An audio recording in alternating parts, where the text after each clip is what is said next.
Well, we haven't done a long-form interview together for a very long time, so I'm joined right now by Doublelift at the Alienware training facility in a back room somewhere. How are you doing?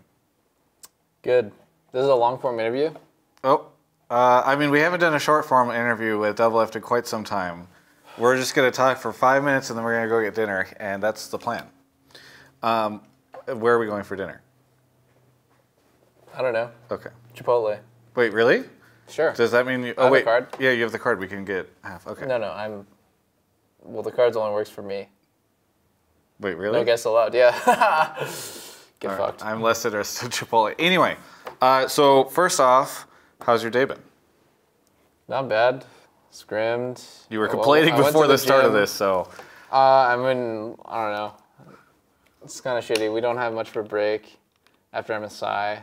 But, I mean, I went to the gym, got ready for today, like, cleaned myself up a bit. And because we had, like, pictures and features today at LCS after scrims. Asset day. Yeah, assets basically for Ryan. And then I had to do extra shit because they wanted me to do, like, some skits and some other, like, special interviews. And then now I'm here after that. But you're most pumped for this. Yeah, save my energy for this one. Thank God. No, are you worried at all about the start of the split? Because, I mean, it seems like there's a good chance you guys could kind of burn out. Normally, the team that does well at MSI does not do well in the very beginning of the summer split. I'm already burnt out. The split hasn't even started yet. I thought we were going to have a way longer break than we did. Yeah. Well, normally LCS starts like a week later. I'm guessing that would have been preferable for you.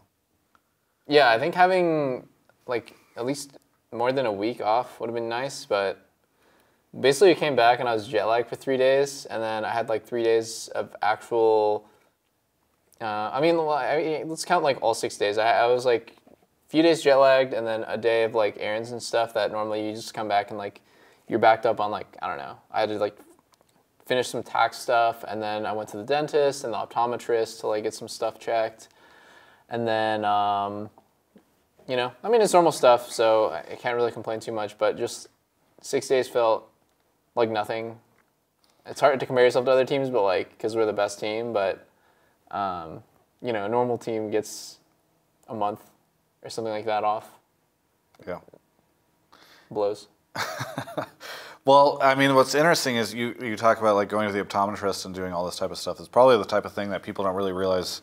Obviously, pro players have to do, even though they're just normal people too. But you've got to figure out a way to fit all this stuff in with your busy schedule. Did you get a chance to relax at all? I got like 2 days to hang out with Bonnie. She came down, and then on the third day, which we were supposed to hang out with, I found out like 12 hours before that we had practice, and I was like, "What? We have practice tomorrow?" Like, I had no idea. Like, no one told me, but I guess. You know, some people were obviously notified because they had to fly to LA, but I guess they just forgot to tell me, which kind of sucked because I would like already made some plans. But yeah, then we started practice, and I realized that I don't feel like I got an adequate break, so I'm a bit burnt out, honestly. Like, it's hard to give your 110% all year. Yeah. I think you have to like really understand what it means to like push yourself to work at something. There's no way you can genuinely give, you know, your like 101% or even your 100% all year long, like, because it just doesn't make sense. Like, you're not gonna be able to push yourself for the whole year. You have to like, there's like pacing. There's some days where you're not giving your all, even if you want to, and then there's some days where like you actually are. And I think at MSI we're definitely giving everything that we had, and for regular season summer split, it's kind of like, I would say it's almost like at the end of last split when we had locked first, but we still had to play the like next 2 weeks, and we just like bombed the next 2 weeks. But then when playoffs started, we were playing well again. But just for those like 2 weeks, there was no stakes. There was no like, you know, like we tell ourselves we don't want to lose. We want to end on a high note. Of course we do. Like, we want to try our best. But like, it's different when it's like a do or die situation. And in that case, it was the opposite of a do or die situation. It was literally like, these matches are totally meaningless. We're just playing it for the fans. And, you know, they had no impact. So we played like shit in those games. I think we might have a slow start of summer split just because of burnout, and also just like the stakes aren't as high for us. as they might be for other teams, because we had just won spring, we just went to MSI, and like our chances of making Worlds this year is really, really high since we already won spring. Yeah. I remember when you were on TSM and working with Weldon, you used to talk about his sort of concept of like strategically burning out. Like you try to min-max or over-index at certain points in time of the year where like you really need to, and then other times you try to like fall back so that you're not constantly running at 110%. Yeah, actually, Weldon did talk about that. I think yeah, his concept was nice. The idea is just you want to push yourself to the absolute limit of burnout at the end, when you need to not only try your best, but then afterwards it won't matter, because like you'll have big rest time after Worlds, or you have big rest time after the split is over.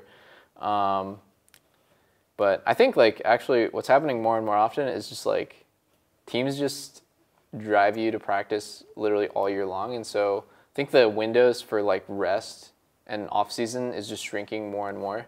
Also, people are gonna think that like I'm just crying about my job when I'm a pro player and I make a shit ton of money based on what I do. Like I play video games all day, so like yeah, it's true. I'm really fortunate to be in this situation, but there is like something to say about not really having an off season, like a respectable off season. And I think it's a problem that will probably be tackled down the line.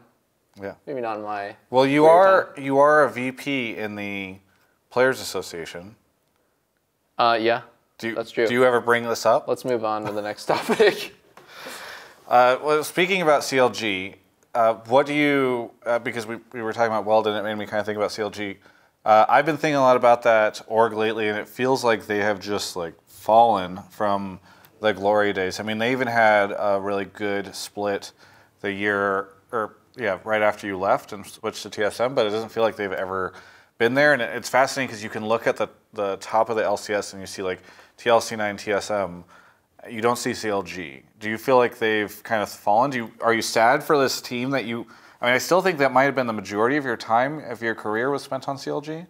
Yeah, seasons 1 through 5, right? And yeah. we're on season 9 now, so most of my career was on CLG, and they gave me a big break. So, and I have a lot of like big memories. My first gaming house, my first win, my first time traveling, really to like Asia and like Korea was with CLG. I have a soft spot for them for sure. I don't know. I think one thing that I learned, or like I heard from best interviewer in the world, Thorin, Duncan Shields. He said that like there's like a saying that goes, it's better to cut someone too early than too late. And people like look back and they probably think like, oh my God, like what a mistake it was to let me go or like let Afro go. Maybe, like I don't know. Honestly, it's like debatable. Like at this point, you could say that I probably might not have developed into the player I am now. If I stayed on CLG, we might have stagnated. And like they did have success directly after they kicked me. They won another split with 6A, and they made it to the finals of MSI. So that was like a pretty big high for the org. But I think they like continuously made the wrong decisions, like sticking with players or like coaches or staff that just like were not successful. And then I don't know, it's just weird, like the way that CLG worked. It's supposed to have like this family aspect to it, but it's just like totally gone now. But back in the day, they had this family aspect to it, and I think they like really stuck to their guns on like certain things when they probably shouldn't have, and been more flexible. Like they kicked me. I was like the player that carried the org and the brand for so long, and then they stuck with like other players who had like shit fan bases and like didn't like try their best, or maybe they were perceived as trying their best, but they were just bad. I don't know. I think CLG had a lot of problems, but without going too deep into it, I would say it's very true. They should have cut more players early on than too late, and also like not even just players, just like people in the org. Yeah. Are you sad that they're kind of not as relevant anymore? No, I think it's like justice for what happened to me. Oh yeah.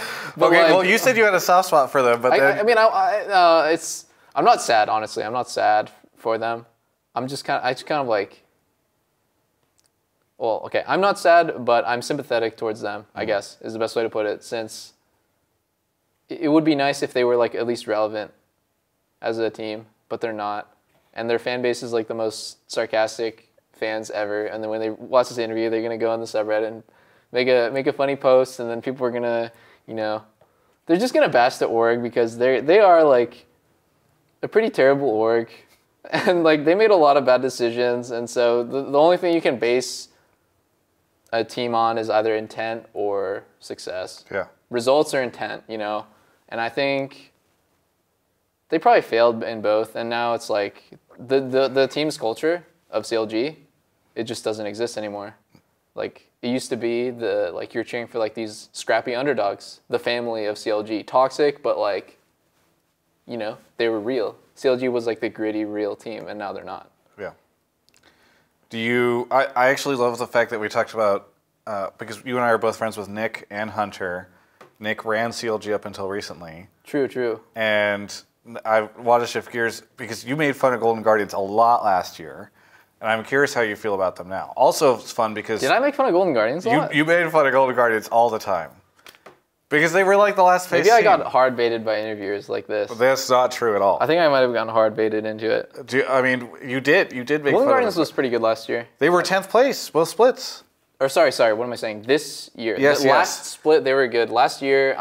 That's what I was saying. Last year, you made fun of them a lot. Yeah.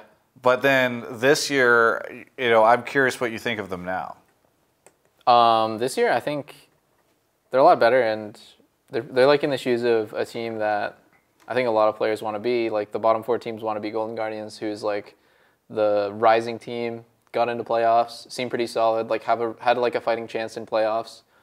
But yeah, I mean, I think they're good. They made a lot of pretty sizable upgrades, I would say. I think they made a pretty big roster change. I can't remember exactly what it was. It was like top support and maybe something else. Yeah. But it was mid. So yeah, usually in org you have to, you either like come out and you like absolutely do your best to build like the best team that you can, or I'm guessing you go for like the value play and you're just okay with being mediocre. But not every team can be a winner, 9 teams lose, 1 team wins. And then at the end of the year, usually every team loses at Worlds. so that's just how it is. So we're all losers. That's what you're in the end, we're all losers. Yeah. Like you want to be the biggest fish in the small pond, you can go for it. And then honestly though, like random transition, but like after MSI, I think it's pretty reasonable to say that like NA can win Worlds. Even though every previous year, if you said that, you would be called like a delusional idiot. I think after what happened at MSI, you can logically say that NA can win Worlds. And the way you can logically say that is like, well, we beat like the best team, supposedly, and it wasn't very close. So that means like on any given day, like we could beat any team, I guess, in the world. I wasn't going to ask about MSI because before the start of this interview, you were like, don't ask me about making it to finals and don't ask me about any of this stuff. Didn't ask XD. Well, let me figure out an interesting way. The question you haven't gotten a ton, which is, what did you experience sort of after MSI finals? Because we didn't really talk about it, and I didn't want to ask you about it because it was pretty humiliating, that G2 match. Yeah, I think like there's like 2 ways to put it, which was the community. Like the community's perspective, which was there's no way we're gonna win against IG, and like okay, that now we should or we could win against G2, and like both of those was like pretty turned upside down based on like community expectations. And then like internally, my expectations was there's no way we can lose to IG because we're just better than them, and our practice shows that. And then we go into finals and we're like, yeah, it'll be pretty close, but like we should definitely still win against G2 because they played a sloppy set against SKT. And like I think the team that showed up on the finals was like pretty tragic. Like we just all played like shit, and then I'm obviously like I was like fucking crushed after we lost, and like I didn't really care what people were saying, that it was like a good thing that we made the finals and like we proved a lot. And like there's like the talks about like was this one of the most amazing or like the best upset of all time for North America or for the West or whatever. But like I don't know, it feels way shittier to lose in the finals than it does to lose out of groups. When you lose in groups, you can like kind of tell yourself, wow, we were like really bad. We were so bad that we couldn't make it out of group stage. And when you lose in the finals, like the thing that you tell yourself, or the thing I told myself was, wow, we were just like right there. If we played better today, we would have won. I'd have been a champion. Like I could like reasonably say that I'm the best AD in the world. My team's the best in the world. And like, it sucks. I was so close to the finish line and we couldn't do it. And, you know, XYZ reasons, whatever, but like, we just couldn't do it. So losing in the finals definitely feels way worse than losing out of groups. And I think it's just because of how close you are to being like a great team. Yeah. What went wrong? Because it was so weird. Like, I came to the Alienware training facility. There was this big viewing party. What a hype killer. Steve made this speech at the beginning. Of that's cringe. Yeah, he was like, we used to be in gaming houses where people were sharing rooms and all this stuff. And Back to the gaming house. Somebody I will say who, I won't say who, was like, I knew that was when we were going to lose. Like, as soon as Steve got out to make the speech. That's really cringe. But then everybody watches, and it's just like, what is going on? Like, it was night and day between semifinals TL and finals TL. It's like, did you all get food poisoning beforehand? Yeah, pretty much. No, I mean, I think the meta lends itself really to snowballing fast, and it just depends on when the snowball starts, which in the G2 games like case, except for game 2, the snowball started really early, and we were just bleeding really fast. And I'm gonna stop spinning this bottle of Monster. And what was I saying? The bleeding started really fast in the game. Both games they like had a pretty clever level 1 strategy with Recon, like unexpected plays. They blew some flashes. They snowballed off the flashes. Like we obviously made a lot of wrong moves in response to those things, but also our draft was shit. Like looking back, our answer to Zyra Khan was actually like a losing matchup when we thought it was an even matchup. And if we were to pick Zyra Khan, they would go Draven Morg, which is like a counter that we couldn't play, but they could play. So draft-wise, we were pretty fucked. Like we couldn't like flex a few champions in the tournament, so we had to have those like perma-banned. So there's no way we could have banned like the strongest bot lane champs. And our team, like when we start losing bot lane, we usually like try to make like a counterplay through bot lane, like turn the tables, I would say. And like those plays didn't work. Also, our jungle matchups was always like really bad. They always had the better early game jungler, which like let them win mid, which if mid wins, you just get hard dove in the side. So everything just went really bad, really fast. And it was like a combination of drafting problems, which is a champion pool issue within our team. So they had the better champion pools and they had the better drafts as a result. And then we played like shit that day, which made it even worse. And in the games, we got like set really far behind at level 1, which probably is a part of just like playing bad on that day. Anyways, G2 was a better team than us on that day for sure. I'm not sure if like, I mean, I'm 100% confident that if we played them over 100 games, it wouldn't be like 3-0 stomps every single time we played them. Like it would be much closer. And so, pretty unfortunate finals. Pretty sad. Yeah. Rift Rivals is at the end of June. Do you care at all about Rift Rivals? No, I would say at this point I've done every single thing there is to do as a pro player except for win Worlds. And win MSI. I guess, yeah, but winning Worlds is way more important than winning MSI. Right. I'm just saying, is it fun for you to play Rift? I mean, because again, you'll get a chance to like face off against G2 again. I'm not saying that this is your chance for redemption, right? Because if you guys beat G2 at Rift Rivals, I don't think anybody's going to give you the same credit you would have gotten if you beat them in MSI Finals. But, I mean, it's possibly nice to be able to at least go head-to-head with them again. Yeah, I think it's just going to be good international experience. I mean, our region especially needs like a lot of guidance from... Not guidance, I would say. I'd say like we just need like an elevated level of competition since people can obviously see the TL that won finals domestically is a totally different team than the TL that played at MSI. That's because when we went to practice against international teams, we got shit on for a few days or like a week, and then we had to like reinvent a lot of our strats. We had to improve really quickly in order to like fight against them and eventually be better than them. And that's a result of domestic competition is just awful. Like the level of play here is really bad, and except for the top teams. And so it's really hard to improve. But when EU teams come to NA for Rift Rivals, it's a good chance for, you know, the better region EU to unfortunately, to like test against us. Do you? A lot of people were memeing about the gap closing and that whole like EU and an A are walking along next to each other. Brother, look behind you. Is it actually done, or is this just like we did well at Worlds last year, we did well at MSI, but any moment now, China and Korea are just going to rear up and like knock the West down again?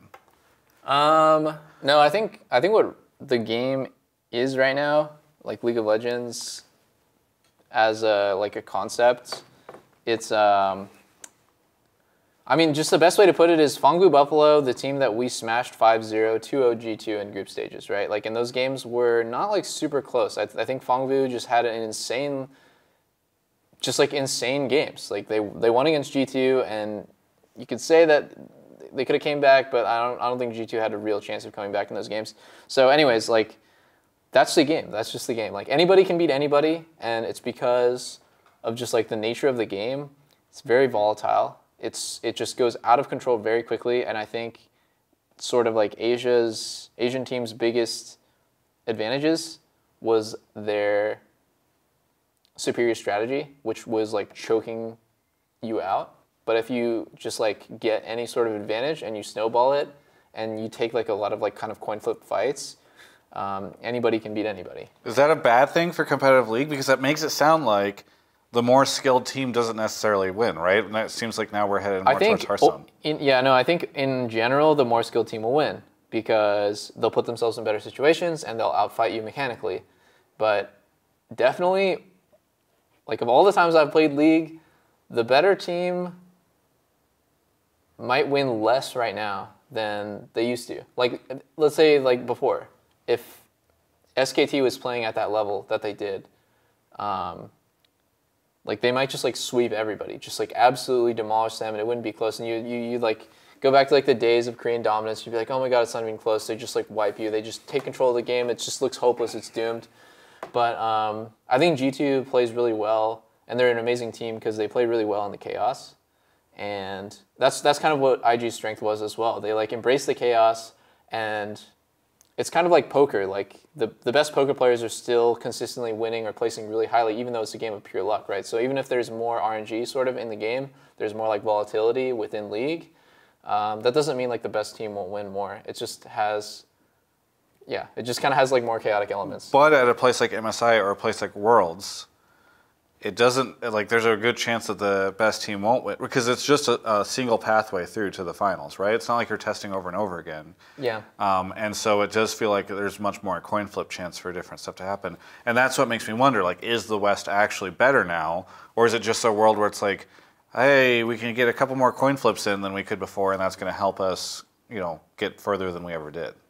I don't want to like cheapen international tournaments since it does have like a lot of stability with like best of fives, and it's not like you can just like be a significantly worse team and like coin flip your way to a win. But I would say the team that's if it's like two teams and one is slightly better, it's more of a 50-50 than it was before, where the slightly better team in like past metas might, through like smarter macro decisions, make a snooze fest game that lasts 40 minutes but win it like pretty cleanly.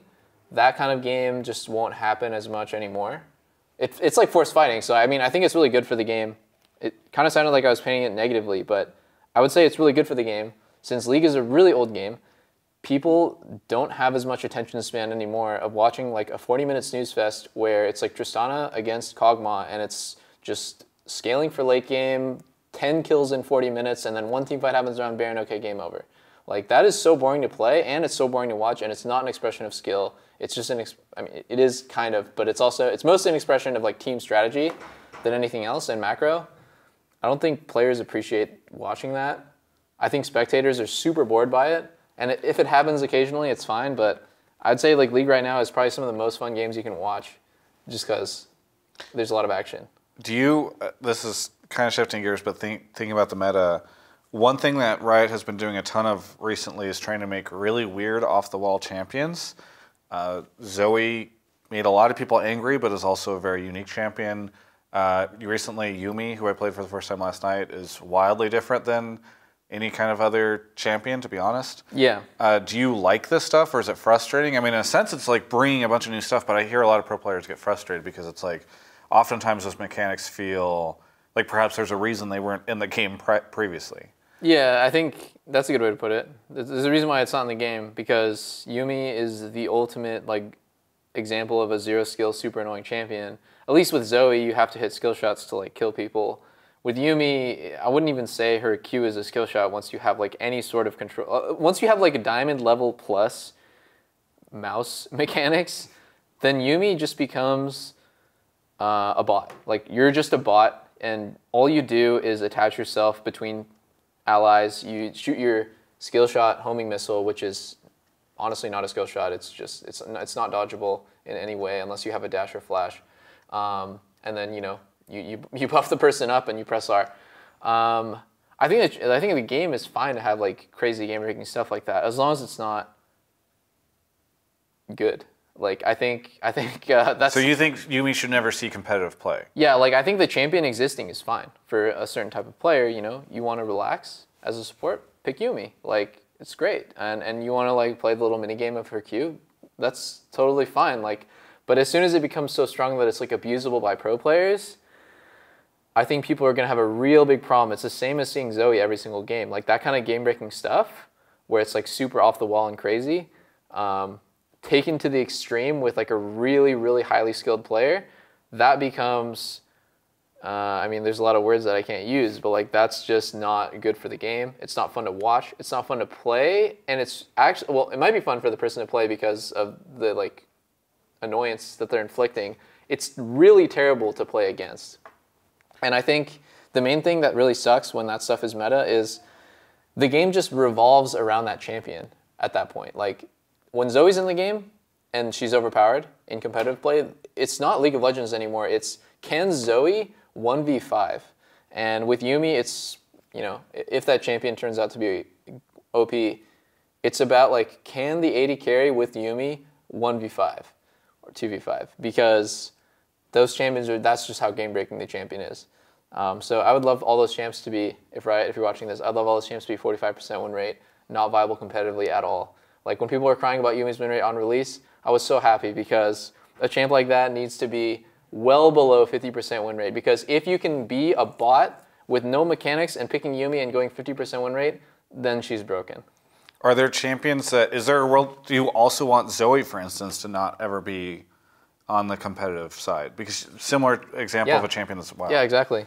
I think competitively, my dream game is like a mix of strategic but kind of like lower skill champs. A good example might be like, I don't know, Ornn, or what's like a lower-ish skill champion? I don't know, like Jax. Simple, a simple champion, right? Like, there's nothing crazy about Jax other than like maybe the damage, which can be tuned.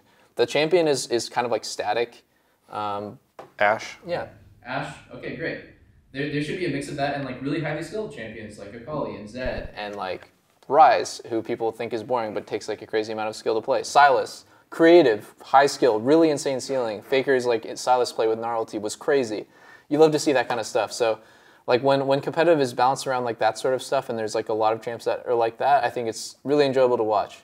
It's really fun to watch like two mid laners scrap it out with like assassins mid, right? But it's not really fun to watch any mid laner who has a brain play Zoe and just kill everyone off screen. Why is Sylas not? Because Sylas is another example of like a crazy champion that wouldn't have existed previously years ago. Why is Sylas not fit within that pool? I'm not sure. Sylas is really overpowered. Don't get me wrong, but I think he can be tuned to the point where I think he has a lot of like creative options, but I wouldn't say like when I play against Sylas, I think that's so unfair. Like, that's just so stupid. I think Sylas does take a lot of skill. You can tell a huge difference between a good Sylas and a bad Sylas. The best example would be like Faker's Gnarlty with Sylas. You never see a worse player do that play. Like, there's just certain stuff about the champ that feels fair, and some stuff feels unfair. Like the fact that he can just like, I don't know, heal almost to full from like low HP. That stuff can be tuned, I think. But yeah, I mean, there is some BS champs in the game. Akali is a great example as well. there is like a mix of BS and like fun to watch. I don't know. I think, yeah, it's definitely really delicate. There's a reason why I'm not probably ever going to be a game designer, and I think it's a really hard job. But my biggest point is low skill champions should not be overpowered, because pro players are going to abuse that to the super extreme, and it just will take over the game. There's no world to make a low skill ceiling champion. Those champs, like really simple ones, like Vi or Jax. I think those champs are fine for the game to have. I don't know. There's room for those champs in competitive play. Tons of competitive games have like Sejuani in them. Right. Or recently Vi came in, Jarvan. Those are fair champs. I think, yeah, there's elements of them that can make them overpowered, but I would never say like fundamentally that's like game-breaking stuff. So I like seeing those champs in the game. And occasionally a really creative strategy, sure. But Zoe every game or Yumi every game, no thanks. Switching gears a bit, there was a time last year where I felt like a lot of people were really jaded about the League scene. Maybe people were not enjoying watching the game as much anymore. I felt like a lot of the pros were kind of quietly frustrated with the game itself. People felt like viewership was slipping. Fortnite was blowing up, and it felt like we were no longer top dog. We're in Fortnite's world now. Yes, exactly. What do you think now in 2019? I really believe the game is in like one of the best states it's ever been, and people have some complaints for sure, but I really enjoy playing it. It's a super fun game right now. Fast paced was a great idea. Shorter game times, great idea. Rewarding like fighting and skillful, like just aggressive play, great idea. I think tower plays was an amazing idea because it rewards you for winning lane, and it kind of forces people to take risks. Taking a tower plate is a risk. You're sitting right in front of the enemy's turret, but there's a reward there too. So more decisions, more decisions for a player to make, more risks for them to be able to take. The better player will end up on like the winning end more often. I mean, I love the game. I think a lot of my friends and like Kelby was like watching the game and he's like, wow, there's a lot of action. Like it was fun to watch because people are fighting all the time. I think League's great right now. Last year it was shit. I agree. I hard agree. What do you think about the broader esports ecosystem, or what? I mean, the like Twitch viewership and even personal stream viewership. I know you haven't been streaming as much lately, but like again, because I feel like there was just a negativity last year where it felt like everything was slipping and Fortnite was rising and people were wondering how much longer League has and all that. I don't know. I'm a bit of a pessimist when it comes to that kind of stuff, since I feel like League is a great game and I love it, but I can see like more and more often people that I talk to, they say like, I used to play League, or like, I used to watch, or, oh, like I followed you, but then, I kind of fell out of it. Like I stopped playing, or like I quit. And then like, that's a pretty common sentiment. I remember in like season 5 and 6, whenever I would randomly bump into people on the street or like grocery shopping and someone asked me for a picture, they would always say like, oh, I'm Diamond, I'm like pushing, or like, I'm like really into the scene and stuff like that. But I think more and more often, like people are kind of just, they quit the game, but they're still watching. I'm just curious like how long that will last.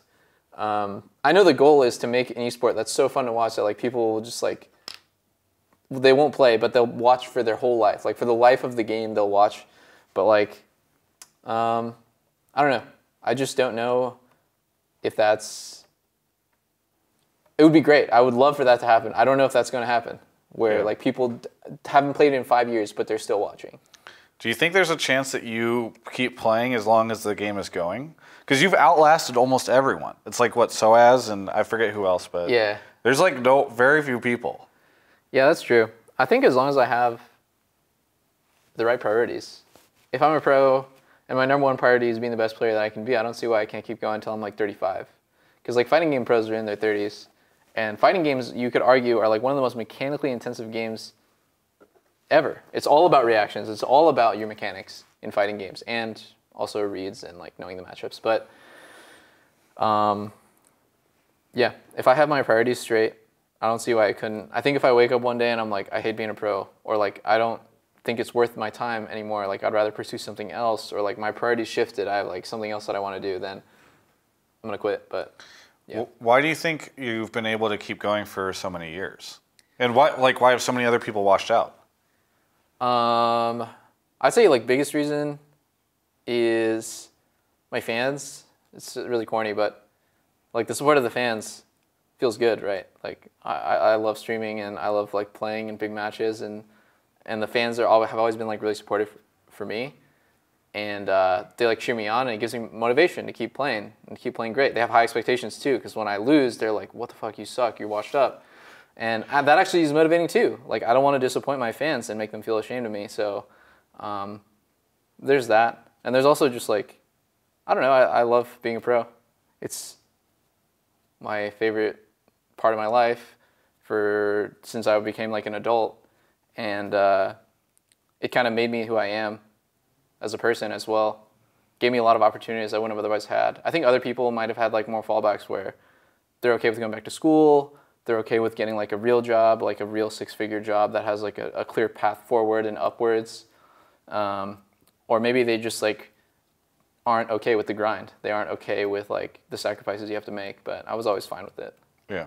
Do you think we'll start to see other big names retire? Because what's interesting is I feel like in the past you saw people have much shorter lifespans and their career spans. I feel like that's it getting extended a little bit now. Because Bjergsen's been around for a long time, Jensen's been around for a long time. A lot of, like Wild Turtle, a lot of these other pros that showed up around season 3, season 4 have stuck through it. That's like I hate like bringing money into the conversation. But it's a big part, right? Yeah, then it makes me feel, that makes people think like I'm only in it for the money, or like that's like that is like a huge consideration you have to think about, which is like pros retired a lot of the time because like it just wasn't feasible for them to keep being a pro. Like they would have been on a garbage poor team before franchising, and there was like no stability, and they weren't getting paid much, and even if they were getting paid much, it wasn't gonna last for a while. So like the fact that I can feel like financially secure is definitely nice. I stuck through the years where I definitely wasn't, and it's like, oh my God, like I'm making garbage money, and like it's hard to pay the bills, but yeah, like that's like a big element too. So probably like more players will stick around for a longer time because it's a job now. It's not just like a passion where you're an esports player and you're like eating McDonald's every day, value menu only. Like you're actually like you're legitimately being rewarded for your efforts as a pro. But yeah, I don't know.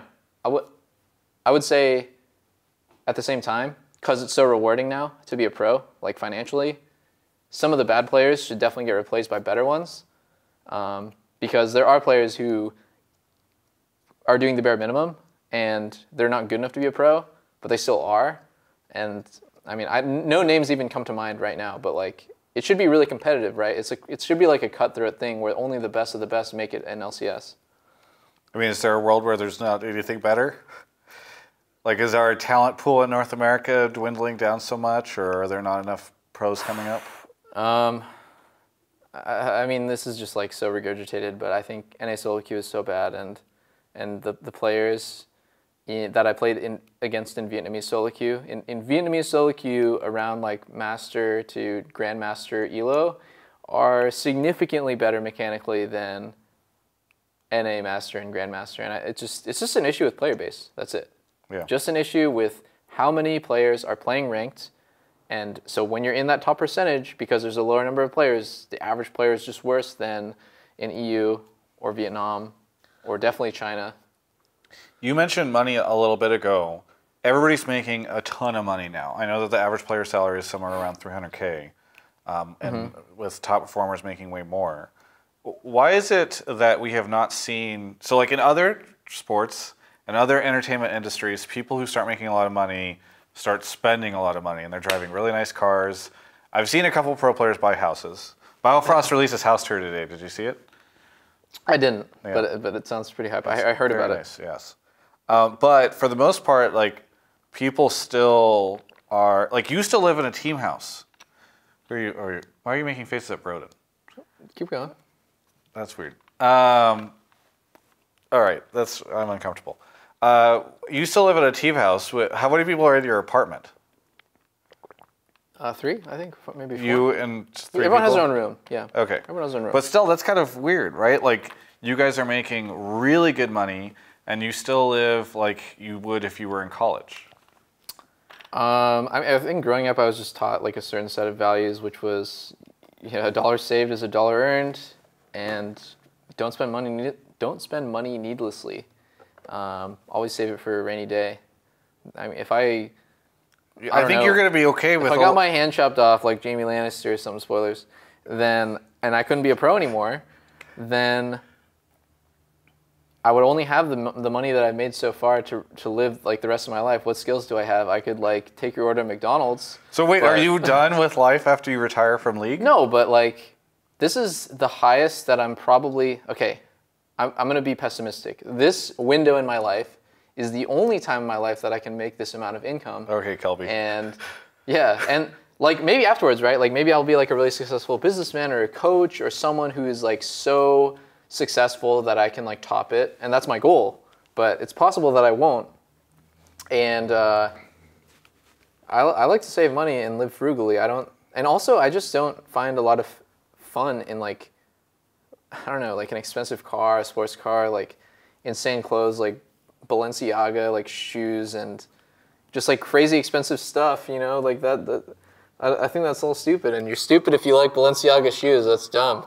Yeah. For context, for my birthday, I got Balenciaga shoes, which I've never had anything. The most I've ever paid for shoes was like maybe $200 for very fancy dress Holy shoes. shit. They were like wingtip shoes I've worn for years and years and years. Look at this 1%er over here saying only $200. Meanwhile, Peter and Brodin and I feel like I have to say everybody's name now. Kobe, because if you say Peter and Brodin, some friends, they'll freak out. Oh, give them the shout outs. Yeah, Come on. Peter, Body, Yuna, Brodin, and Kobe all banded together. Are you sure that's all? I hope so. Are you sure that's all? Yeah, that's all.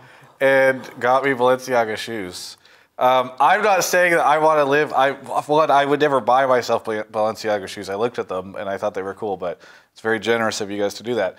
But it's still interesting to me that, like, if you look at the entertainment world, people are living more lavish lifestyles, and I know very few pro players. A couple of them buy nice sneakers, but yeah. Or maybe like a cool shirt or something. I think what happens is people have like role models or people that they watch or look up to a lot, and there's like a flex culture with certain scenes, like even in esports, like even with like, I don't want to name drop too hard, but like FaZe Clan people, they have this image of like crazy parties, really expensive shoes, and like YouTuber culture, like just like showing, not the best YouTubers, but like some YouTubers are like really flexing their crazy expensive stuff, and then it makes you feel like, oh, I'm missing out if I don't have this stuff. I don't think that's like actually really happened so much in the League scene so far. League's just a bunch of frugal people being like, oh yes, I've got my index funds that are performing very well. Once it starts, I think it might spread pretty fast. Right, personally, so I will never be that kind of person. I was going to say, the moment Bjergsen shows up in some Balenciagas, you're going to be like, I got to go get some.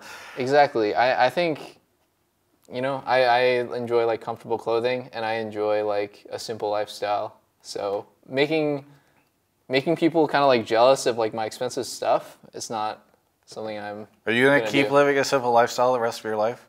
Probably. You'll be like one of those people where it's like this lonely man down the street in this house by himself. I think it's better to be like unassuming than someone who's like really wants people to know that you're wealthy. I don't know. That's just stupid to me. I'm not advocating it. It's interesting for sure. I have to say I'm not advocating it because otherwise the comments are like, Travis just really wants everyone to spend all their money and buy him Balenciaga shoes. Yeah. By the way, Shox had a Balenciaga hoodie, so I don't feel she did it first. Maybe that's true. Maybe that you're right. It's like the moment somebody else did it, I started eyeing them or something. Yeah, it definitely spreads. It just like markets itself. Yeah. Guys, if you're watching this, don't waste your money on stuff like that. It's just not. To be financially responsible. I didn't waste any of my money on it. You wasted your money on it for me. Thank you. Honestly, I think most people who watch this point are either like taking a really long shit, or they're driving somewhere, or like they just have it in the background, and they're doing something else. So shout outs to you guys. Thanks. Do you ever worry that your tweets are going to get you in trouble? I do worry a few hours after I send it. I'm like, oh my god, like that could have got me in trouble. Because I think what's so funny is the esports industry is now like getting fairly mainstream. Like Netflix comes in, does these documentaries, and they'll be like, "This is Doublelift. He's like the leader in LCS, his league, and like he's Star Pro." And anybody just goes and Googles, and it's like, "So is it when you're jerking off to blah blah blah blah blah?" And I'm like, "What?" I am somewhat surprised you can still get away with it. I'm not saying that culture needs to change because I quite enjoy how like real and down to the earth it is, but I'm never gonna see LeBron going off there and philosophizing about masturbation on Twitter. Yeah, well, I am a big proponent. Yeah, big masturbator, but also a big proponent of like, don't lose your identity. Like, my whole career, people pegged me as like, the cocky trash talker, and I think it's funny. Like, I think like you definitely change. Don't like stay the same person your whole life, but sometimes like it's cool to have something about like your interest or like your personality that makes you interesting. Yes, and that's yours? Yeah, like mine is just like really weird tweets. No, I don't want to like lose my voice. When I think of something funny 6 years ago, I would tweet it. And then now when I think of something funny, I don't want to have to like think like, oh, am I gonna offend like one of my sponsors? There's obviously like limits to this, but yeah. Like I don't want to think like how many hoops am I gonna have to jump through before I can make a funny tweet? Like I just want to do it, and if someone gets pissed off, we can argue about it whether or not it's okay. Okay. Has that happened? I think that definitely happens. That's definitely happened. I mean, I've gotten into, but I've always advocated that like I should be able to be myself, even if like I don't want to be the politically correct guy with a check mark on Twitter. People come and I'm like, you want to be a politically incorrect guy with a check mark? No, but yes, maybe. I don't know. I just don't want to be filtered, I guess. Okay. Because the scene got so big. Otherwise, the scene is just uninteresting. What are you doing with that water bottle? While we're talking about this. I'm jacking it off a little bit. Let's just move this over here. Damn. So when have you had people come to you? Was this at TL or TSM? Oh my god, we're talking CLG? about expensive stuff, and this is on the thing. For the record, this was a gift by Reggie, by Andy. What is this it? is a Louis Vuitton wallet, yeah, right? Like, Reginald gave this to me. Is that a Porsche key? I don't. Right after Season 6 Worlds. No, that's a Honda Accord key. Honda. I'd like them to sponsor me too. So wait, happening? Yeah, I know. Has this happened with TSM or TL or Give CLG? me back my water bottle. All right. What happened? Please I don't stop know. stroking it. I think people. Let me just put it this way: pro players are a lot funnier than they show online. Yeah, I know that. It's because they're afraid they're gonna offend people, and when they see like negative comments, when they like piss someone off, they get really butthurt about it.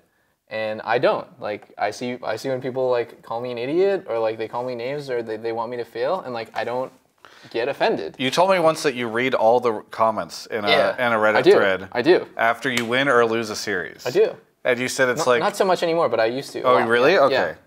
Because I know you like to do that after you win finals. Yeah. That's like everybody else goes out to the party and you're just like, Reddit, look at these delicious Reddit comments. People I do. mocking Sven for trash talking or whatever. So, I mean, I know you go through all that stuff. All right. We're winding down.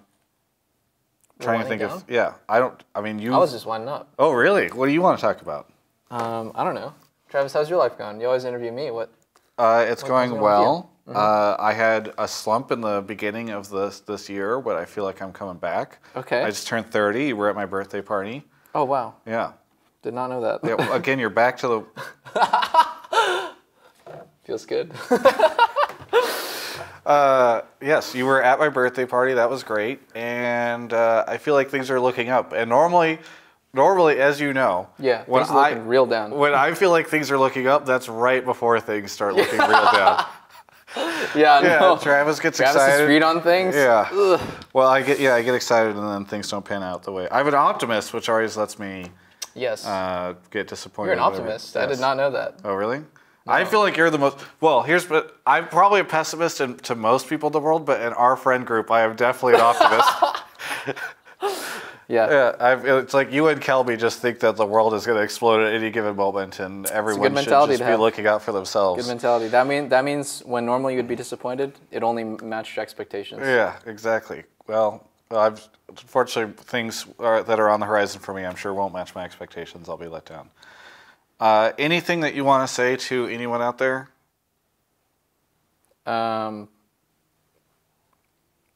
Ring that notification bell. Oh, subscribe to this channel? No. Don't do that. Just ring the notification bell.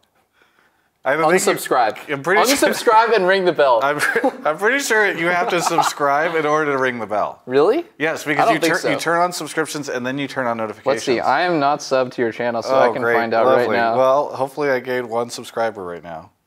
We're going to find out live on camera. By the way, I love the fact that, because they're filming for Squad, I love that the behind the scenes is what they were asked. They were basically sitting over there on the couch, and then I was like, what was it like whenever you were just getting shit on by G2? And they got up and brought the camera over and filmed that, and then we started talking about something else, and then they went and sat down for the rest of the interview. Yeah. Can you ring the notification bell? No, I can't. That sucks. That's right.